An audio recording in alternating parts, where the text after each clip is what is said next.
Assalamualaikum warahmatullahi wabarakatuh. Perkenalkan, nama saya Yogi Saputra dengan NIM 1202071731 akan mempresentasikan hasil materi yang telah saya buat.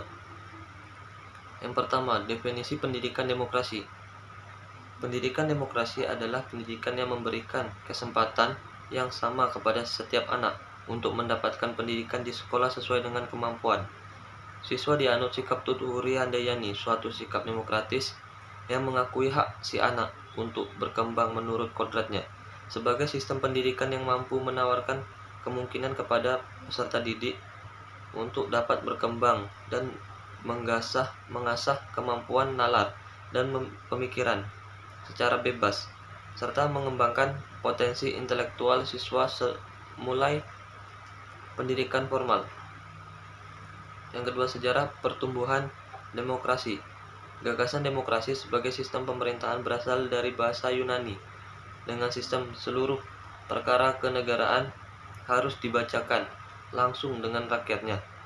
Demokrasi murni atau demokrasi langsung adalah sistem yang diusung di zaman tersebut ribuan tahun kemudian pada abad ke-6 sebelum Masehi.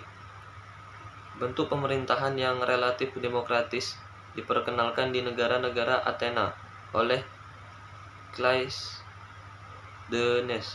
pada 508 sebelum Masehi. Hingga pada saat memasuki abad pertengahan, abad 6 sampai abad 15 Masehi, di Eropa Barat, gagasan tersebut tidak digunakan lagi. Ada banyak sistem di mana pemilihan tetap dilakukan meskipun hanya beberapa orang yang dapat bergabung. Parlemen Inggris sendiri dimulai dari Magna Carta, sebuah dokumen yang menunjukkan bahwa kekuasaan raja terbatas dan melindungi hak-hak tertentu rakyat.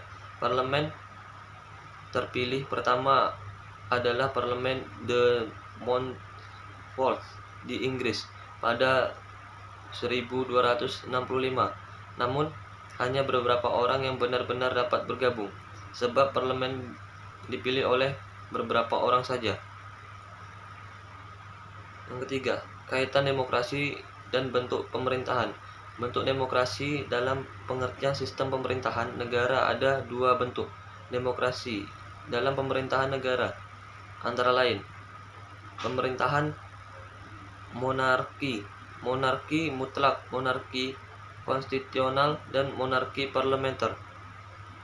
Pemerintahan republik berasal dari bahasa Latin res, yang artinya pemerintahan, dan publica yang berarti rakyat. Dengan demikian dapat diartikan sebagai pemerintahan yang dijalankan oleh dan untuk kepentingan orang banyak.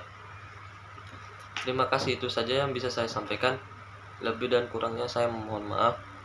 Wassalamualaikum warahmatullahi wabarakatuh.